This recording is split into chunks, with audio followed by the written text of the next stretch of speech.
সাল ১৯৩৮। ওই সময়টাতে হাঙ্গেরিতে একজন পিস্তল শুটার ছিল, নাম ক্যারোলি। সে যেহেতু সেনাবাহিনীতে চাকরি করত, ওই সময় প্র্যাকটিসে একটি হ্যান্ড গ্রেনেড তার রাইট হ্যান্ডেই ফেটে যায়। ফলশ্রুতিতে তার হাতটি তাকে হারাতে হয়। সে যখন হাসপাতালে ভর্তি ছিল, ওই সময়টাতে তার হাতে দুটি অপশন ছিল। এক, তার যেটি চলে গিয়েছে সেটার জন্য সারা জীবন আফসোস করা। আরেকটি ছিল তার যে হাত দিয়ে সে কখনো খেতে পারতো না, লিখতে পারতো না, এমনকি যে হাতে তার কোনো কাজ করার সামর্থ্য ছিল না, সে হাতের উপর ফোকাস করা। হ্যাঁ, ক্যারোলি তার অনলি হ্যান্ডটিকেই ফোকাস করে। 1 মাস ট্রিটমেন্ট বাদে সে যখন বাসায় ফিরে, সে হাতটিকেই সেরা বানানোর চিন্তা করে, নেমে যায় প্র্যাকটিসে। সাল ১৯৩৯। ওই সময়টাতে জাতীয় ক্রীড়া প্রতিযোগিতা চলছিল। যখন পিস্তল শুটিংয়ের সময় আসে, ওই সময়টাতে ক্যারোলি স্টেডিয়ামে উপস্থিত হয়। সবাই তাকে দেখে অবাক। এটাই হচ্ছে একটা অ্যাথলেটের স্পিরিট। সবাই যখন জড়িয়ে ধরছিল, তখন সে বলতেছিল, দূর বেটা, দূরে যা, আমি তোদেরকে অভিনন্দন জানাতে আসিনি, আমি এখানে তোদের সাথে কম্পিট করতে এসেছি। এবং ফলশ্রুতিতে দেখা যায় সে ওই চ্যাম্পিয়ন হয়েছিল। একটা জিনিস চিন্তা করেন, সে তার এই যুদ্ধটা এখানে সমাপ্ত ঘোষণা করতে পারত, সেটা কখনোই করেনি। সে তার প্রচণ্ড ইফোর্টগুলো, প্রচণ্ড ইচ্ছা শক্তিগুলো ঠেলে দেয় ১৯৪০ সালের অলিম্পিকে। আমরা জানি যে বিশ্বযুদ্ধের কারণে সেই অলিম্পিকটি হয় না। পরের বছর ৪৪-এ যখন চিন্তা করা যায়, সেই অলিম্পিকের দিকে সে ফোকাস করে। আমরা জানি সেই অলিম্পিক অনুষ্ঠিত হয় না।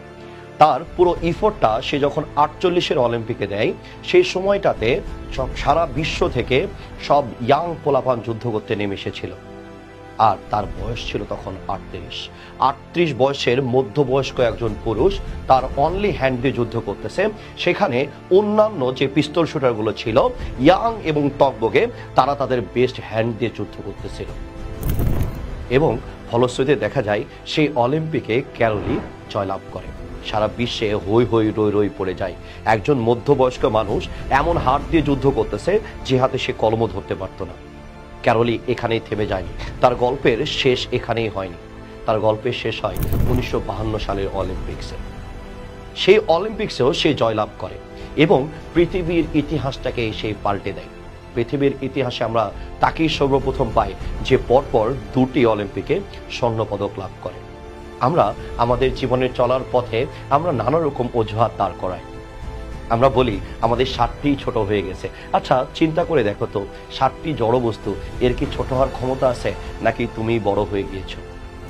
তুমি পড়াশোনা করতে পারছো না কেন? তোমার হোস্টেলে তোমার রুমমেটরা তোমাকে পড়তে দেয় না। তুমি পড়াশোনা করো না কেন? বলে বাবা মা ভালো মতো সাপোর্ট দেয় না। তুমি পড়াশোনা করো না কেন? টিচাররা তোমাকে ভালো মতো বোঝায় না। অজুহাতগুলো ছেড়ে ফেলো, নিজের দুর্বল জায়গাগুলোতে সবল করার চেষ্টা করো। নিজের যা আছে, যে মেধা আছে, সেই মেধাটাকে আরেকটু শানিত করার চেষ্টা করো। একটি কথা আমি স্টুডেন্টদের প্রায়ই বলি, একটা ভালো কলেজের ফার্স্ট বয়ের কথা তুমি যদি চিন্তা করো, সে যদি কোনো লেখাপড়াই না করে, আর একজন নাম না জানা কলেজের লাস্ট বয়ের কথা চিন্তা করো, সে যদি দিনরাত পরিশ্রম করে, পরীক্ষায় ভালো করার সম্ভাবনা কার? আমি অবশ্যই বলবো, নাম না জানা কলেজের সেই ছাত্রটি যে ডেইলি 13 থেকে 14 ঘন্টা পড়ে, সে অবশ্যই পরীক্ষায় ভালো করবে। আমার আশা নয়, বিশ্বাস, তুমি যদি সুন্দরভাবে পরিশ্রম করতে পারো, হয়তোবা স্বপ্নের বিশ্ববিদ্যালয় তোমার জন্য অপেক্ষা করতেছে। Happy readings.